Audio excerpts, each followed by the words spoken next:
Sir के यहाँ हम बिना फीस दिए पढ़ते हैं, तू कितना बड़ा मास्टर हो गई लो। जब तक जिंदा रहेंगे हमेशा आपके साथ खड़े रहेंगे। जिस दिन आपका साथ छोड़ दिए समझ जाना कि ऊपर वाला ने हमें उठा लिया है। कभी भी हिम्मत नहीं हारिएगा। सबसे मजबूत इंसान कौन होता है? जिसका सपना टूट गया हो, जिसका दिल टूट गया हो, जिसके अपने छोड़ दिए हो, जिसका शरीर जवाब दे रहा हो, लेकिन फिर भी वो मुस्कुरा के कहे मैं ठीक हूं। आप अपने आप को कभी कमजोर होने मत दीजिएगा। आपके अंदर वो साहस है। ज्वालामुखी कई टाइप के होते हैं। हम लोग जब पढ़ाते हैं भूगोल में तो ज्वालामुखी पढ़ाया जाता है, उसमें कई टाइप के ज्वालामुखी होते हैं। उसमें एक ज्वालामुखी होता है सुषुप्त ज्वालामुखी, जो सोया हुआ रहता है। आप सब सुषुप्त ज्वालामुखी हैं, सोए हुए। एक दिन जिस दिन ये विस्फोट करेगा ना, पूरी दुनिया देखते रह जाएगी आप लोग को। आप सब लोगों को ये जिम्मेदारी है। जिन लोगों की पढ़ने की उम्र है वो पढ़ेंगे। जो अभिभावक हैं अपने बच्चों को पढ़ाते रहेंगे। याद रखिएगा, अगर आप 1 साल में बदलाव चाहते हैं तो धान की खेती कीजिए। अगर आप चाहते हैं 10 साल में बदलाव दिखे, शीशम का पेड़ लगा दीजिए। लेकिन अगर आप चाहते हैं कि सदियों सदियों आपका इतिहास स्वर्णिम अक्षर से लिखा जाए, तो अपने बच्चों को शिक्षा दीजिए। क्योंकि शिक्षा उस शेरनी का दूध है जिसने पिया वो दहाड़ा है। आपकी दहाड़ पूरी दुनिया सुनेगी और आपको सुनाना है उनको अपनी दहाड़। आप जैसे भी हैं, आप अपने आप में पूरी तरह से संपूर्ण हैं। आप कभी किसी से तुलना मत कीजिए, क्योंकि आप जैसे हैं वैसे ही सही हैं। क्योंकि जो कीमत ओरिजिनल की होती है वो डुप्लीकेट की कभी नहीं हो सकती है। आप ओरिजिनल हैं। कभी भी अपने आप को दूसरों से कम मत आकिएगा। आप में अंदर वो सहने की क्षमता है जो हम लोगों में नहीं है। इसीलिए भगवान आपकी परीक्षा ले रहा है। रेस में एक जब घोड़े को उसका मालिक जो उस घोड़सवार के पीठ पर बैठा रहता है उसको बहुत मारता है, बहुत तकलीफ देता है। उस घोड़े को नहीं समझ में आता है कि हमें मार क्यों रहा है, लेकिन हकीकत में वह उस घोड़े को जिताना चाहता है। तो भगवान भी जब आपको तकलीफ देना तो समझ जाइएगा कि आपका मालिक आपको जिताना चाह रहा है। और हिम्मत नहीं हारिएगा, क्योंकि कभी कभी गुस्से की आखिरी चाबी भी पूरा ताला खोल देती है। कभी हिम्मत नहीं हारना है आप सब लोगों को। आप लोगों अभी आप लोग की बातों को नहीं सुन रहा होगा। बहुत सारी समस्याओं को आप लोग सामना करते होंगे। उन सभी लोगों से कहिएगा अभी आप कांच हैं इसलिए चुभ रहे हैं। जिस दिन आईना बनेंगे पूरी दुनिया देखेगी आपको, और आप सब लोग को बनना है आईना। हमेशा हम लोग आपके साथ खड़े रहेंगे। अपने बच्चों को कभी भी पढ़ने से पीछे मत खींचिएगा। लोगों के अंदर एक भावना बैठ गई है कि दिव्यांग कुछ नहीं कर सकते। अरे एक बार मौका तो देके देखो इनको। पैरा ओलंपिक में सबसे ज्यादा भारत के लिए मेडल किसने लाया? दिव्यांगों ने लाया। आप इसको करके दिखाएंगे, ये आपका अधिकार है और इसे छीन लीजिए। दुनिया में अधिकार कभी मांगने से नहीं मिला है, इसे छीनना पड़ता है। चाहे आजादी हो या अधिकार, उसे छीनना पड़ेगा। आप उसे छीनिए, हम आपके साथ खड़े हैं यहाँ पर। आप सब लोग कभी भी निराश नहीं होइएगा। हमेशा इस ऐसे प्रोग्राम में ऐसे जगहों पे जाते रहेंगे, अपने बच्चों को भेजते रहेंगे। आने वाली पीढ़ियों के लिए आप मिसाल बनकर उभरिए, ताकि दुनिया देखे कि जिससे ऊपर वाले ने अन्याय किया उसने साबित कर दिया कि वो किसी से कम नहीं है। आप किसी से कम नहीं हैं। हमेशा इस चीज को याद रखिएगा, आप कभी भी किसी से कम नहीं हैं। दिव्यांग लोगों के साथ समस्या ये हो जाती है कि लोग उनसे जुड़ना नहीं चाहते हैं। समाज उससे कटा हुआ रहता है, इसलिए उनके अंदर ऐसी फीलिंग आ जाती है कि हम असहाय हैं। वो बेचारे लोग उनसे प्यार से नहीं बोल पाते हैं। तो आप लोग समाज के मुख्य धारा में जुड़िए। आप लोग को अपनी भाषा के थ्रू, अपनी समझदारी से उन लोगों को अपनी समस्याओं को समझाना है। भाषा का ज्ञान जिसको हो गया कि बोलना कैसे, ये बहुत बड़ी चीज हो जाती है। देखिए, हम 3 साल में सीख जाते हैं कि बोलना कैसे है, लेकिन जीवन भर लगा देते हैं ये सीखने में कि बोलना क्या है। याद रखिएगा, आपके अंदर ये आनी चाहिए। बेचारा हमारे पास जो दिव्यांग आते हैं पढ़ने के लिए, मेरा क्लास 5 तल्ला पर चढ़ता है और दिव्यांग लोग सीढ़ी लेकर उस 5 तल्ला पे चढ़ जाते हैं और हमसे पहले चढ़ जाते हैं। लोग कैसे कह दिए कि वो दिव्यांग है? दिव्यांग के कहने वालों को कहते हैं कि जिन्हें लगता है कि दिव्यांग कुछ नहीं कर सकते हैं, जिनकी आंखों में चुभते हैं, उन्हें अपना नेत्र दान कर देना चाहिए अगर वो आपकी कामयाबी नहीं देख सकते हैं। आपके अंदर वो साहस है, आप उसे कर सकते हैं। पहचानिए अपने अंदर की ताकत। बजरंगबली को भी नहीं पता था, लेकिन एक जामवंत ने बताया था कि नहीं बताया था? उसके बाद लंका लगा दिए थे कि नहीं लगा दिए थे? याद रखिए, आप लोग को भी अपनी ताकत को पहचानना पड़ेगा।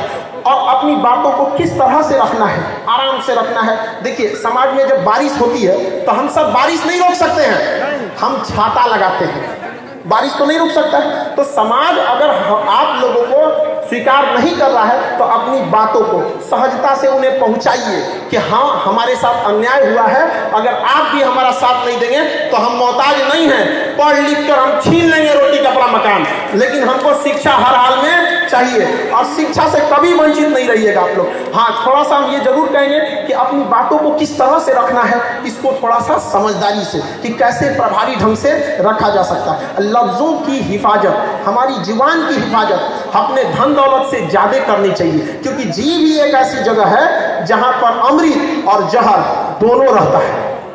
यही इसलिए इस व्यक्ति को हमेशा नियंत्रण रखना चाहिए। और शिक्षा में हर जगह पे अपने जहाँ पे भी लोग जुटे हैं, गांव में भी, अगर समाज आपको एक मुख्य धारा में नहीं जुड़ रहा है, अपना ग्रुप बना के पढ़ाई कीजिए। हम लोग भी जब पढ़ते थे तो उतना पैसे नहीं थे हम लोग के पास, तो सैटरडे संडे के दिन जिनके पास किताबें रहती थी उनसे किताब लेके आते थे और 4-5 दोस्त मिलके एक एक चैप्टर को लिख देते थे। 2 दिन में वो किताब को अपने से एक एक चैप्टर कोई वो लिख दिया कोई ये लिख दिया, लिख के कंप्लीट कर लेते थे। तो अभी आप लोग भी उस तरह से ग्रुप बना के पढ़िए, जहाँ कहीं पे भी हैं आप सब लोगों को पढ़ना है। कितने लोग ऐसे हैं जो कहते हैं अपने बाल बच्चों को हम पढ़ाएंगे, यहाँ पर सारे लड़कों लोग को उठाना है। जो आपको पढ़ने से रोके उसको कहना है, जब खान सर नहीं रोकते हैं तो आप कहाँ के टीचर हैं जो आप रोक देंगे, आपका अधिकार है, आप उसको छीन लीजिए। यहाँ पर अंग्रेज भी हमें आज़ादी नहीं दे रहे थे सब, लेकिन क्या हम लोग मांगे, छीन लिए। वहाँ पर आपका भी अधिकार है, आप अपने अधिकार को छीन लीजिए यहाँ पर। और समाज के हिसाब से बहुत समाज की परवाह मत कीजिएगा। ये समाज ऐसा है कि जो गांव के छोटे डॉक्टर होते हैं उनको समाज झोला छाप कहता है। अरे इन समाज के लोगों को कहते हैं कि जिन्हें आप झोला छाप डॉक्टर कहते हैं ना, भारत के 80% मरीजों का इलाज वही करते हैं। ये अमीरों के लिए बने हैं जो बड़े बड़े अट्टालिकाओं में जो डॉक्टर बैठे रहते हैं। तो जब समाज उन लोगों को नहीं छोड़ा तो आपको क्या छोड़ेगा। लेकिन समाज की परवाह नहीं करना है। समाज क्या सोचेगी ये भी अगर हम ही लोग सोचने लगे तो फिर समाज क्या सोचेगा, है कि नहीं। हम तो सोचने दीजिए, तुम जो सोचना है तुम सोचते रहो, हमें जो करना है हम करके दिखाएंगे। देखिए हमेशा जिंदगी एक रेस है, रेस चाहे घोड़े की हो, रेस चाहे गाड़ी की हो, चाहे रेस जिंदगी की हो, जीतेगा वही जो समय समय पर अपना गियर बदलते रहता है। तो गियर बदलते रहिएगा, जहां जरूरत 1 नंबर का 1 नंबर, अब प्रेम से ना मांगे तो टॉप गियर लगा कर रौंद देंगे, लेकिन आगे बढ़ने से कोई नहीं रोक सकता है। अगर रास्ते में गड्ढा आए तो छलांग लगाना सीखिए, छलांग लगाना सीखिए उसको, लेकिन कभी भी मंजिल से पीछे मत हटिए। यहाँ पर कभी भी किसी चीज को, जो विद्यार्थी हैं उन सबको यही कहना चाहिए कि किसी चीज को कल के लिए मत टालिए। जिसने कहा कल दिन गया कल, जिसने कहा परसों बीत गए बरसों, जिसने कहा आज उसी ने किया राज। आज से आप सब लोगों को आगे बढ़ते रहना है। और शिक्षा कभी गरीबी वगैरह आपका रास्ता नहीं रोक सकती है। जब हम पटना आए थे तो हमारे पास बहुत सारा विडंबनाएं हुई, मेरे साथ भी कई लोगों ने छल कपट भी किया यहाँ पर। तो मेरे पास केवल 40 रुपए बचे थे। तो जब 40 रुपए लेकर खान सर बन सकते हैं तो आप में से भी कोई बैठा है जो नेक्स्ट खान सर बनेगा। यहाँ पर अपना हिम्मत कभी नहीं हारते रहना है। हम एक चीज जरूर कहना चाहेंगे कि हम आप लोगों से एक पहली बार ये बात हम सबके सामने रखने जा रहे हैं। हमारी दिली इच्छा है, हमारी हार्दिक इच्छा है कि चंद्रमा पर पांव अगर किसी दिव्यांग का पड़े तो वह भारत से गया हो दिव्यांग। क्या यह मेरा सपना पूरा होगा कि नहीं होगा? बिल्कुल पूरा होगा। पूरी दुनिया देखेगी कि अगर चंद्रमा पर पहला दिव्यांग का पांव पड़ा तो कहां से गया था? भारत से गया। इसलिए आप लोग को हमेशा निरंतर आगे बढ़ते रहना है। कभी भी याद रखेंगे, किसी के सामने बहुत ज्यादा हाथ भी फैलाने की जरूरत नहीं है। किसी को इतना भाव मत दो कि आपको रद्दी का भाव समझने लगे।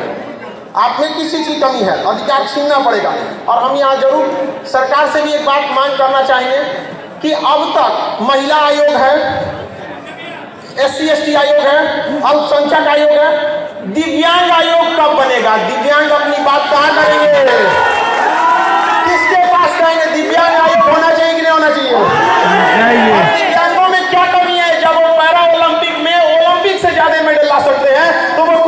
सकते हैं।